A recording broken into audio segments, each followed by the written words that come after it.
Manager of Akonta Mining Company Limited, Edward Ekooko, reveals how the company mined in forest reserves without permits in a testimony.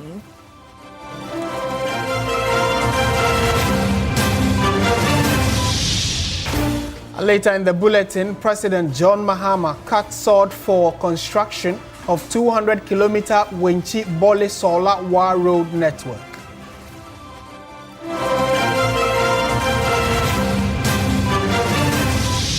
In business news tonight, Ghana's inflation rate falls to a 4-year low of 8% in October 2025, sparking investor appetite for further cuts in policy rates.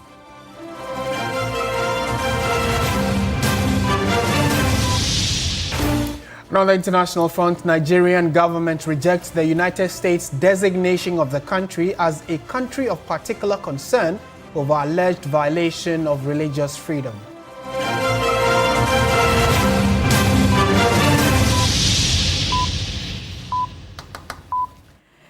We have details of all these stories and many more coming up in the next 1 hour. Do stay with us. We are starting from issues regarding the law. The Commission on Human Rights and Administrative Justice, SHRAJ, has recommended that the former Commissioner General of the Ghana Revenue Authority, Reverend Amishadai Owusu-Amoah, be banned from holding public office for the next 5 years. The findings refer the former GRA boss to the Attorney General for possible prosecution. This recommendation follows findings of corruption, fraud, and breaches of procurement procedures during his tenure as the head of the authority. The Commission on Human Rights and Administrative Justice, SHRAJ, conducted investigations into alleged corruption by Reverend Amishadai Owusu-Amoah over some infractions in the award of contract for the supply of vehicles and other logistics to 3 companies. The complaint was filed in August 2022 by a civil society organization, the Movement for Truth and Accountability. The group demanded that SHRAJ investigate the awarding of contract to the companies. The complainants alleged corruption and fraud against the former Commissioner General of the GRA. Despite a last-minute withdrawal, SHRAJ proceeded with the investigation and commended the complainants for showing public-spiritedness in lodging the complaint. SHRAJ argued that Reverend Amishadai Owusu-Amoah, in his capacity as head of the GRA, is responsible and accountable under Section 17 of the Public Procurement Act 2003, Act 633, as amended for action taken and for instructions as regards the implementation of this act. SHRAJ, after its investigations, recommended that the respondent be disqualified from holding any public office for a period of 5 years from the date of this decision. SHRAJ further noted that the former GRA boss's actions caused financial loss to the state of about 9 million cedis. The SHRAJ findings referred the former GRA boss and the directors of the 3 companies to the Attorney General for possible prosecution and the recovery of the sum lost to the state.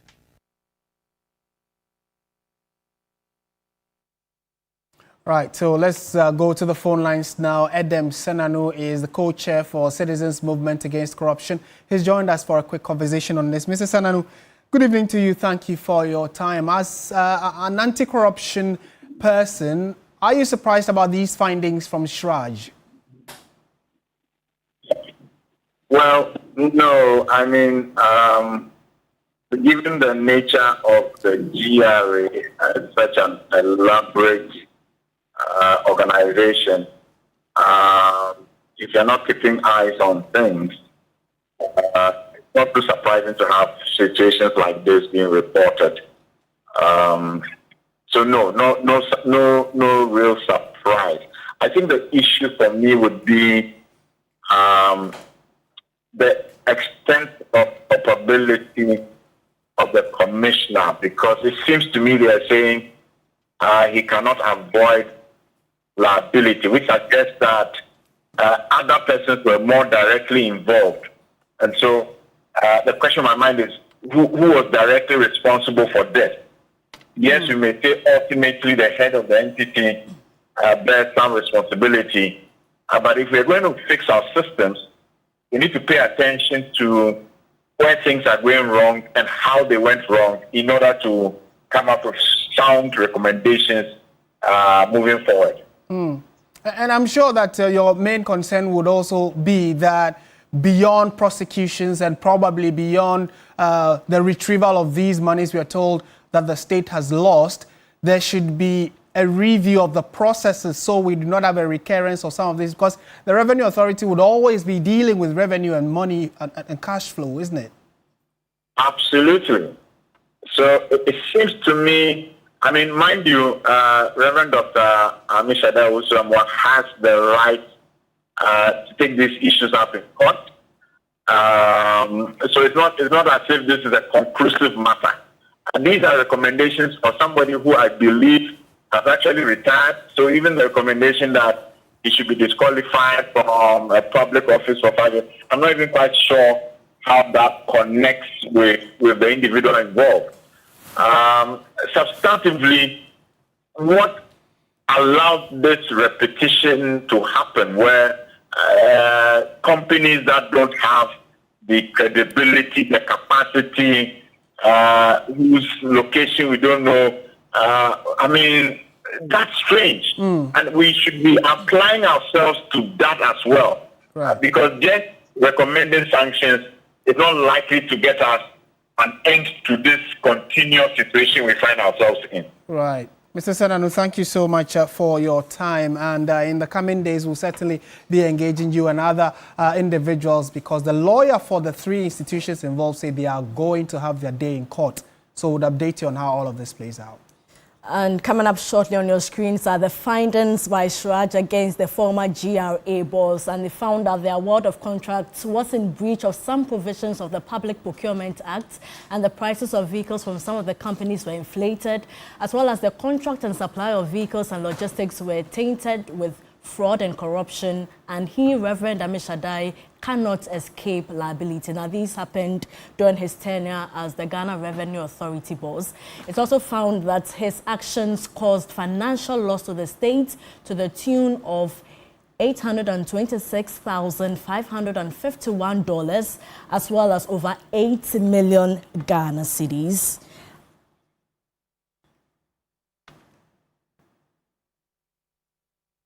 Right, so like we indicated, so it's the GRA boss and 3 companies that the Shraj captured in their report. Now, the lawyer for those 3 companies says that they are going to be going to court to try and clear their name.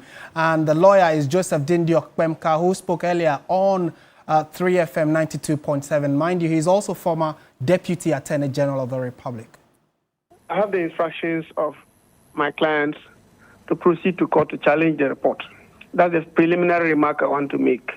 And the grounds for it are such that when we file the matter, it will be the subject of discussion. You know, I recall that a few minutes ago, a colleague of yours read, for example, about sole sourcing, which was used as a method for awarding the contract to the companies.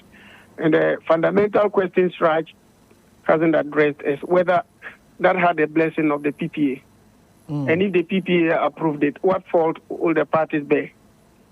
That's a fundamental thing that they ought to have established first. Because once an entity hears of an opportunity or sees an opportunity, you go take advantage and apply and go through the processes.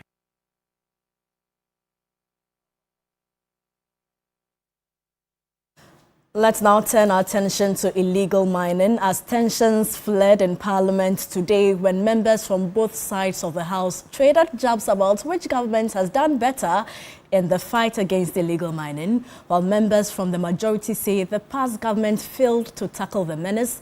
The opposition has equated the arrest of an NDC lawmaker to the struggles of the current administration in ending the menace. I want to commend government for the effort made so far, even though I believe that more must be done again, Mr. Speaker, to bring this under control. For example, the introduction of the Blue Water Guard, Mr. Speaker, is a very, very important intervention. Mr. Speaker, recently, the LI that allow for mining in forest reserves have also been revoked. And Mr. Speaker, I believe that these are very decisive steps that have been taken to deal with this menace. We had hope Ghanaians had faith. They believed in our brothers in opposition, thinking that within the shortest possible time, Galamsey will be a thing of the past. What do we see today? It is even aggravating. I will never blame the NDC government. I want to be a good citizen. But I'm asking them first to apologize to us and Ghanaians for lying to us. The deception, the propaganda, the lies you told Ghanaians. Let us all understand the fact that some of these issues must be given the needed national attention, devoid of politics. Mr. Speaker, we're in this country where people told us that they had put their presidency on the line and ended up with the presidency at home and left us with Galamsey. Mr. Speaker, we are making sure that those environments that you destroyed will reclaim those environments. And you should be clapping for John Mahama for wanting to save your environment. Your own member of parliament, no MP so far has been accused or arrested because of Galamsey. But an NDC member of parliament led tax to go and attack security forces because of Galamsey. And you have the nerve, you have the audacity to accuse us. 5,000 excavators were moved. And excavators were being moved in the night. Yes. Why are you not arresting the supposed big people? Why are you shielding the big people? Why are you shielding them? It is because you are complicit. We saw you in office in the last 8 years when you told the people of this country that your party was looking for money and the only way you could get money was to engage in Galamsey activities. The former defense minister wants to know who we have arrested. As we speak today, your regional chairman is facing trials. So we are going to go after all the big people who are living in Accra and sponsoring the young people to mine in our forests and destroy our water bodies. The government should revitalize and invest in community-based mining cooperatives, not only name-changing them, established under the previous government, and bring them under robust regulatory framework that enforces strict environmental and safety standards. And away from Parliament, former General Manager of Akonta Mining Company Limited, Edward Kwesi Ekwo-Okun, has revealed that NPP Ashanti Regional Chairman, that's Bernard Nchubu-Isiako, popularly known as Chairman Wontumi, instructed company staff to mine in the Tano Nimiri Forest Reserve without a permit. And this revelation is part of a witness statement he filed to testify for the Republic in its case against Akonta Mining and others. We bring you excerpts of that testimony in his witness statement. And according to him, Chairman Wontumi promised him 20,000 cedis monthly, as well as a Toyota Land Cruiser V8 as Akonta Mining's general manager, but he only received 4,000 cedis monthly for fuel. He further testifies that Chairman Wontumi directed them to move in and mine in the Tano Nimiri Forest Reserve without mining permits. He says when he asked Chairman Wontumi whether he had authorization to mine in the forest reserve, he told them to proceed to mine because he had spoken to the Lands and Natural Resources Minister. And he further states that Chairman Wontumi told him he had Chinese partners who carried out all the mining activities and also provided all logistics for the mining operations. That according to Mr. Edward Ekwo-Okun, the former general manager, who is now testifying for the state in this issue. There'll be more on this developing story on Ghana Tonight with Alfred Okansi.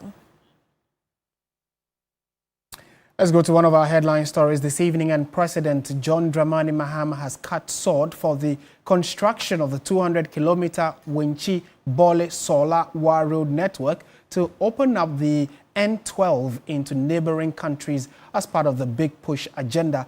At a ceremony to break the grounds in Sola of the Savannah region, both the roads minister and the president gave indications that the high push agenda, or the Big Push agenda, I should say, is achieving its intended purpose. Your Excellency, from Winchi to Wa will be around 200 kilometers of road. Your Excellency, no government has ever created this level of ambition. Yes, indeed, a section of this road was awarded before you came, but the contractor never turned up to site because the financing was never secured. You are the one who came and you did not cancel that contract. You included it in the big push. That is why we are doing from Wenchi to Wa today. We are here to cut sword to cover 3 regions: Bono East, Savannah, and Upper West regions. Today's sword cutting covers the reconstruction of the road all the way from Wenchi to Wa. The road is going to be reconstructed. It will be a new road, very well constructed, so that it can adjust to the traffic that it's carrying as an international route to the landlocked countries in Burkina Faso and Mali. At the same time, today represents a sword cutting for the reconstruction of the Fufulso-Sola Road. As you can see, the Sola-Fufulso Road was completed when I was president. Unfortunately, due to lack of maintenance, many parts of the road have deteriorated. And so the same contractor who's working on the Wenchi-Wa Road has also been asked to work on the Fufulso to Sola Road. We're here to open a new corridor of progress, to reconnect regions, markets, and families, to renew the promise of inclusive development, and to affirm that every part of Ghana deserves modern infrastructure, dignity, and opportunity. Let's now go to the Upper East region, where state security personnel who operate in high-risk areas in the region have been urged to take note of the potential dangers and ensure their safety in line of duty. This caution was jointly made by the Deputy Comptroller General of Immigration and the Army's Northern General Officer Commandant during a high-level visit to Tempani. Castro Senyala has more. The visit by the Deputy Comptroller General of Immigration in charge of command posts and operations to the Upper East region was to support ongoing investigations and boost the morale of officers following the recent shooting of 2 Ghana Immigration Service personnel at Nagane in the Tempani district, an incident that claimed the life of 1 officer. Upon arrival, the Deputy Comptroller General and his team first visited the surviving officer to assure him of the service's full support throughout his recovery. Normally after the dressing, and then pain comes down. The team then proceeded to the scene of the tragic attack in Nagane, where the security chiefs urged residents to provide credible information that could lead to the arrest of the perpetrators and the retrieval of the missing rifles. They should help us with information. We want to find the people, we want our guns back. In recent times, communities within the Boko General area have witnessed a series of deadly attacks, with the latest incident targeting security personnel. Addressing officers on the ground, the Deputy Comptroller General, Lord Ofori Afrifa, urged them to prioritize their safety while carrying out their duties. And as we have been talking to them, we've been warning them and saying that we should take our security seriously, our situational awareness. We should be aware of the operational area we are in, the risks, the dangers that we face in the duty of our work.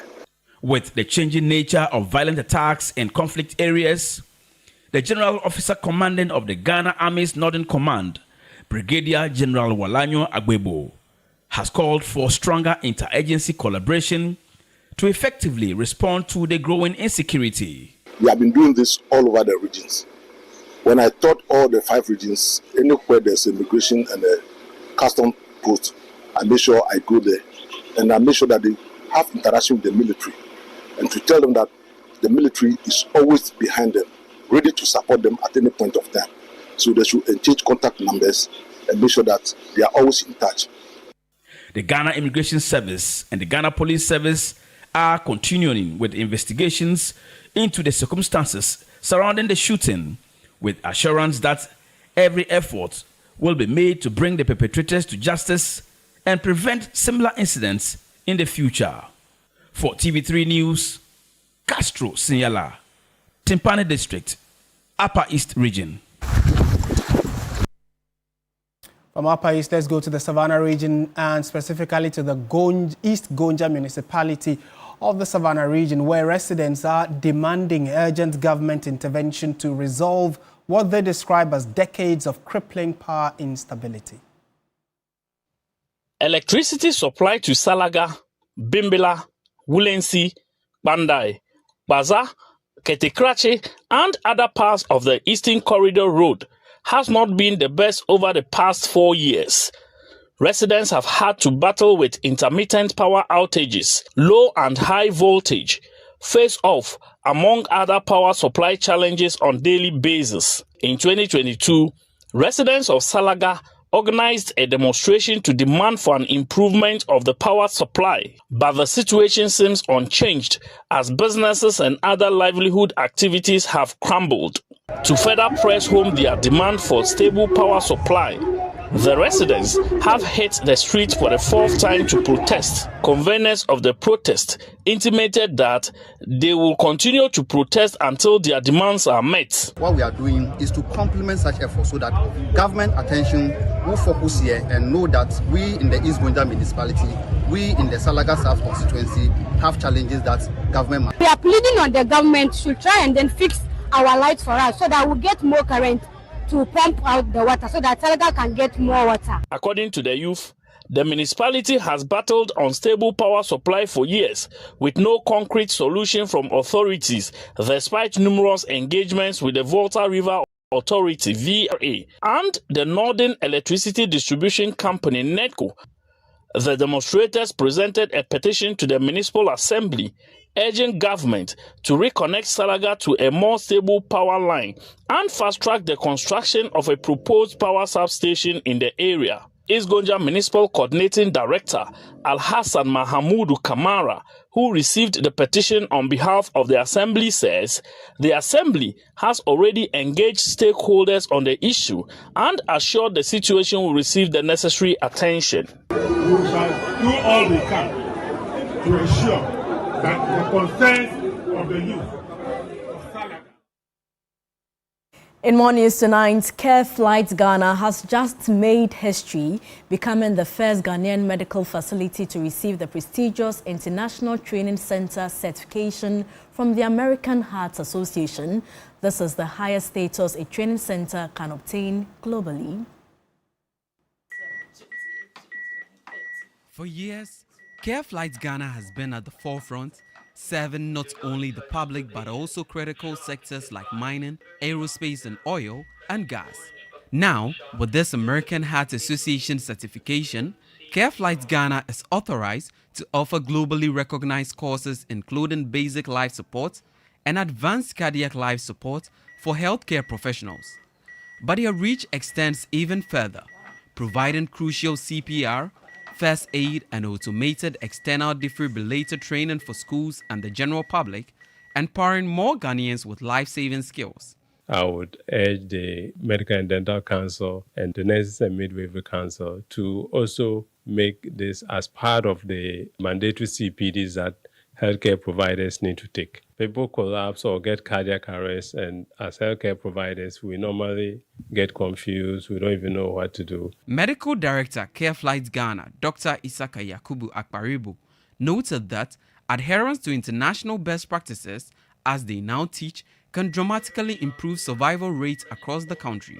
If you are able to perform the various maneuvers that the American Heart Association recommends, the chances of survival for the person will be about 84%. Some few years ago, Ericsson, the Man United player, he got a cardiac arrest on the field, and because the first responders knew how to perform CPR, they knew how to use the AED, Ericsson survived and he's playing soccer today. Beyond training, Care Flight offers a comprehensive suite of services, including aircrew aeromedical exams, travel medicine and vaccinations, as well as vital air and ground medical transport and evacuation services with their mobile intensive care unit and worksite first aid training. The facility, located in the Snit Emporium at the Airport City in Accra, will soon be launching its innovative mobile stroke unit A significant development aimed at improving outcomes for stroke patients through rapid specialized intervention. Authorities at the Jilakopa Basic School in the Karachi West Municipality of the Oti region are appealing to the Ghana Education Service to post more teachers to the school to enhance efficient teaching and learning. According to the head teacher of the school, Prosper Adanya, the school is understaffed with only 3 teachers handling more than 300 learners, a situation he says is affecting learning outcomes. The Jilakopa MA Basic School, which is located in an island community in the Karachi West Municipality of the Oti region, provides access to basic education for more than 300 school children from some 6 communities in the catchment area. Until recently, the school struggled with classroom infrastructure, with learners said to have been accommodated in what authorities describe as unsafe learning environment.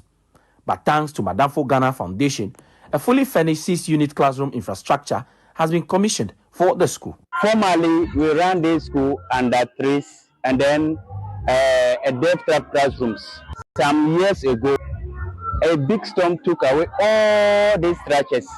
So we have to be running this school on shift.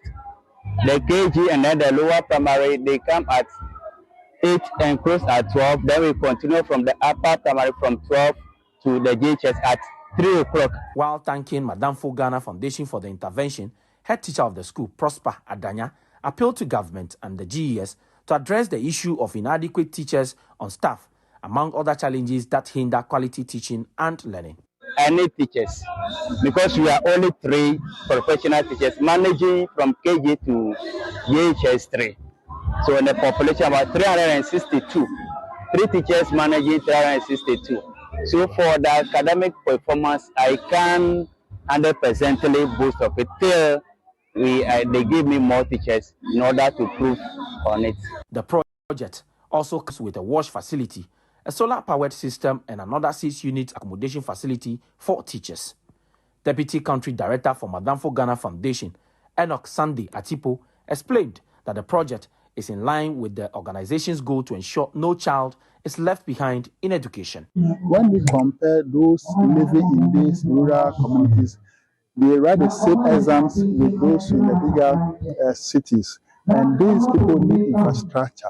When we came for assessment, we realized that this community is not having a proper classroom, and we don't know a classroom play a major role or play a major role when it comes to education. So we decided to impact their lives by providing education infrastructure for them with the wash, so that these school people can also compete with our bigger cities, so that they can improve their knowledge.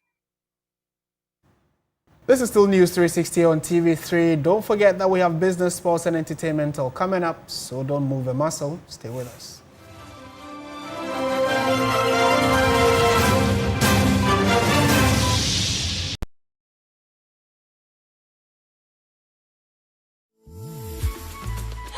I love Person and Charcoal. Why? When there's so many other charcoal toothpaste. That's both charcoal and lemon. Oh, does it? Yes. Look right here.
10th consecutive monthly decline and brings the rate to its lowest level since June 2021.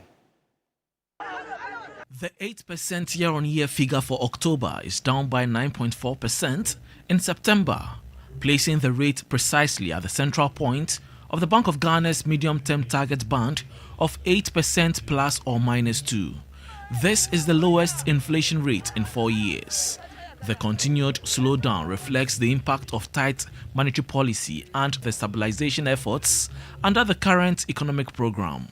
According to government statistician Dr. Alhassan Idrisu, declining food prices are primarily responsible for the overall drop. Month-on-month inflation, prices actually fell a little by 0.4%. So on the average, things cost slightly less in October than in September. This continued slowdown confirms that Ghana's prices are stabilizing after a long period of volatility. Food prices went up 9.5% in October compared to last year. Food prices, however, fell by 1% between September and October this year.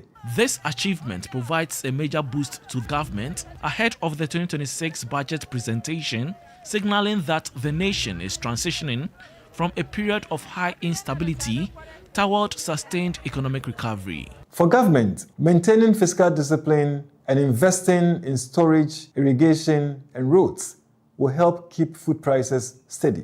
For businesses, this is a time to cut waste, improve efficiency, and buy more from local supplies. For households, take advantage of falling inflation to budget carefully, avoid unnecessary spending, and save when prices are low. The Bank of Ghana will now face the challenge of maintaining this stability while balancing the need to stimulate economic growth amid calls for further rate cuts. For many Ghanaians, navigating the bustle of city life, convenience and safety are non-negotiable when it comes to transportation. And according to a new nationwide survey by Bolt, that's exactly why most passengers are choosing ride-hailing rides. The Ride-Hailing Safety Index report, commissioned by Bolt and conducted by Ipsos, surveyed residents in Accra, Kumasi, Tamale and Takoradi. The findings show that 81% of respondents view ride-hailing as the safest way to move around cities, with convenience and reliability topping their reasons for use. Ipsos Head of Strategy Africa, Witness Soyinka, added that the results show ride-hailing is increasingly associated with trust and accountability, especially among women and younger users who make up the majority of passengers. Bolt's Regional PR Manager Sandra Suzanne Biol said the report reinforces safety as a key reason people choose ride-hailing. We are overwhelmed with the positive results. 81% of passengers in Ghana saying that they feel safer using ride-hailing than other transport modes, I think is a great and a very big achievement for we at Bolt. We are doing to ensure that ride-hailing platforms such as Bolt continue to enhance safety and make sure our ecosystem is stronger. Acting Deputy Director, Research and Business Development and Innovation at DVLA, Albert Wotogui, spoke about how they regulate the drivers and cars. When boats accept you as a driver or a vehicle on their platform, they have to come to DVLA for verification of all your documents. One, first of all, your driving license, and then with the car itself, whether your roadworthiness is up to date, your vehicle is up to standard and roadworthy to be on the road. And that'll be all for the business segment here on News 360. I am Michael Obudu. We'll bring you updates now from the currency and the commodities market.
Hello, good evening and welcome to the sports segment here on News 360 with me, Oreku Ampofo.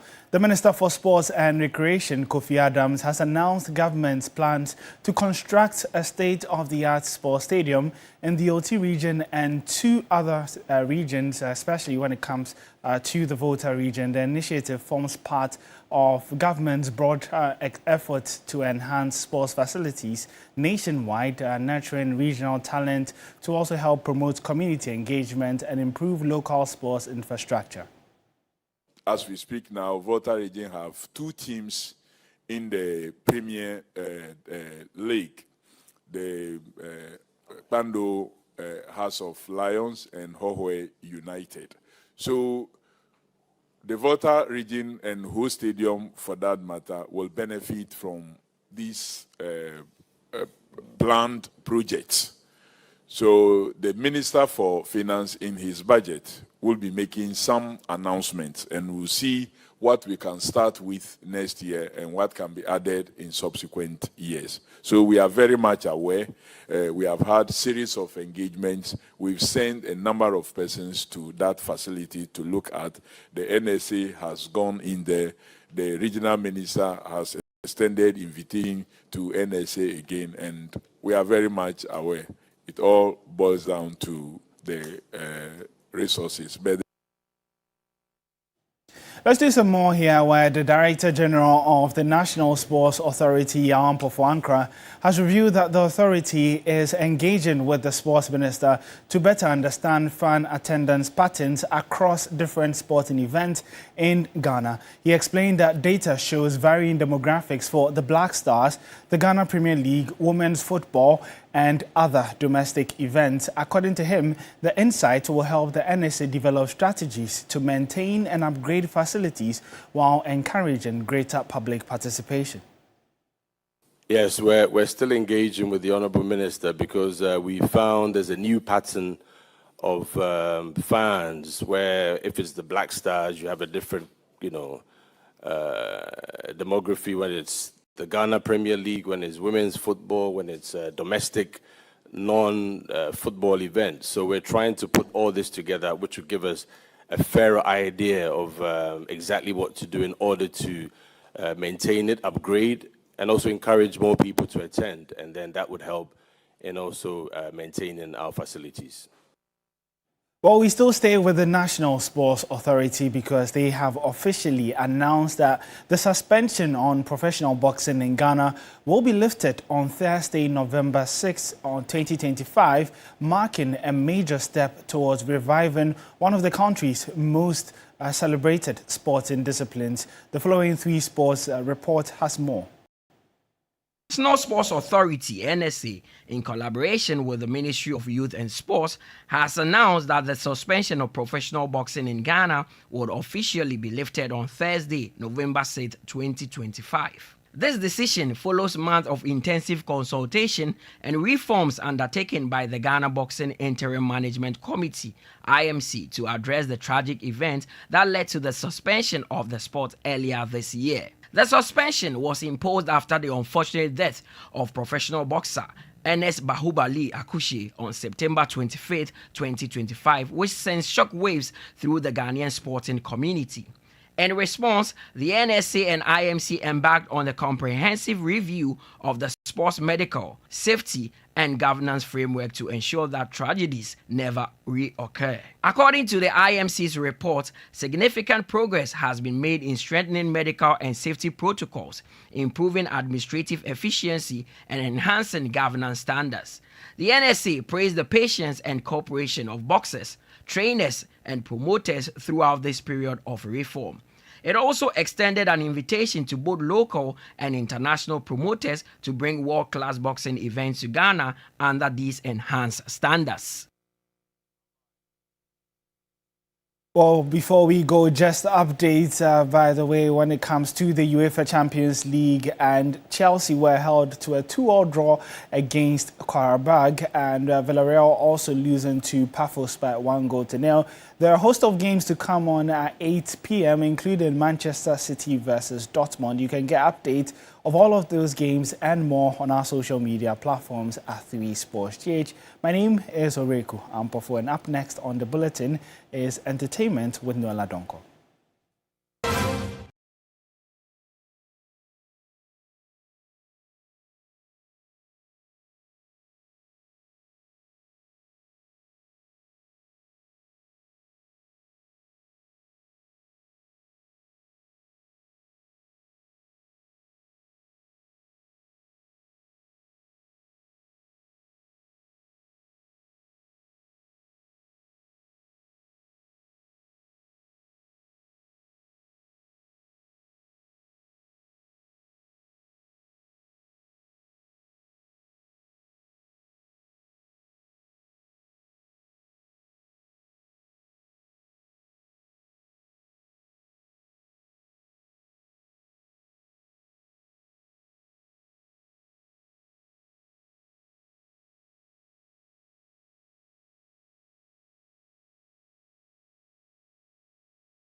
of rhythm and purpose as legendary musicians Rocky Dawuni, J.W. Ambole and Oshami Kwame headlined the Pan-African Heritage Museum fundraising concert on Friday, November 7, 2025.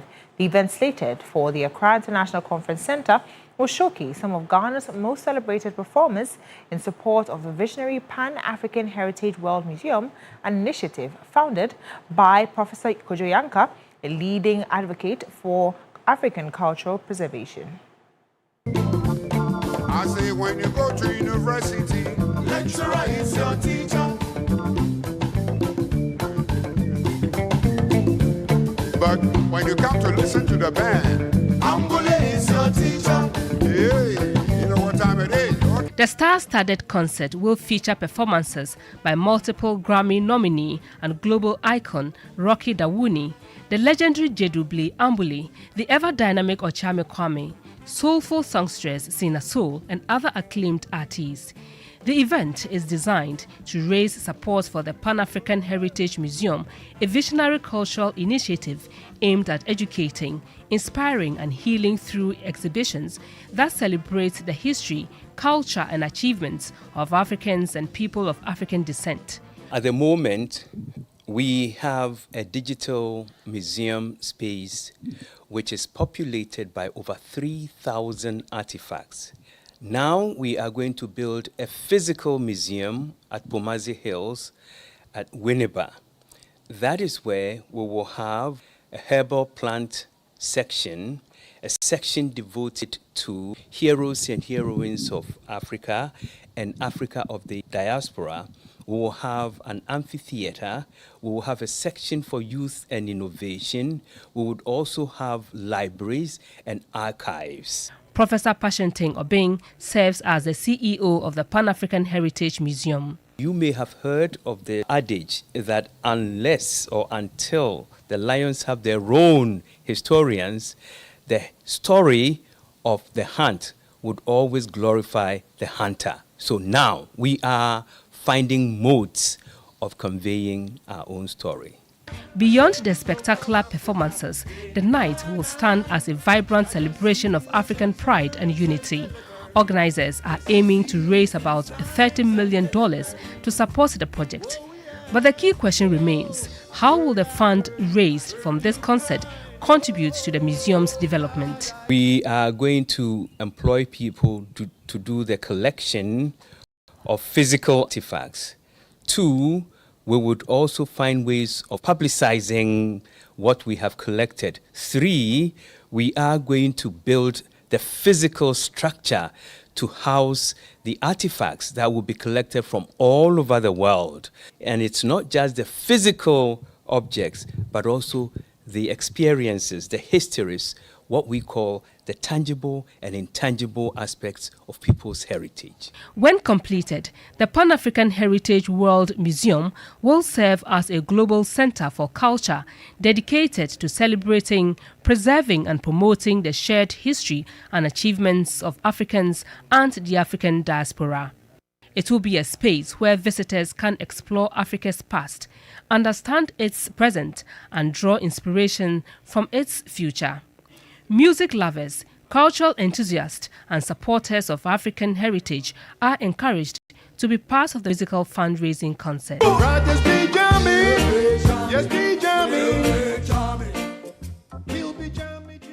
And that's it for the entertainment news segment here on News 360. My name is Noella Donko.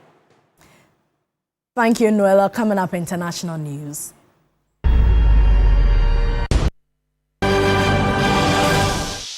The federal government has faulted the decision of the United States to designate Nigeria as a country of particular concern over alleged violations of religious freedom.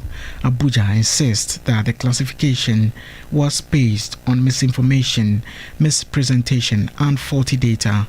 Addressing journalists at a press conference on Wednesday in Abuja, the Minister of Information and National Orientation, Mohammed Idris, said President Bola Tinubu's administration remains fully committed to protecting the rights of all citizens regardless of faith or ethnicity and to ending terrorism that has long afflicted the country.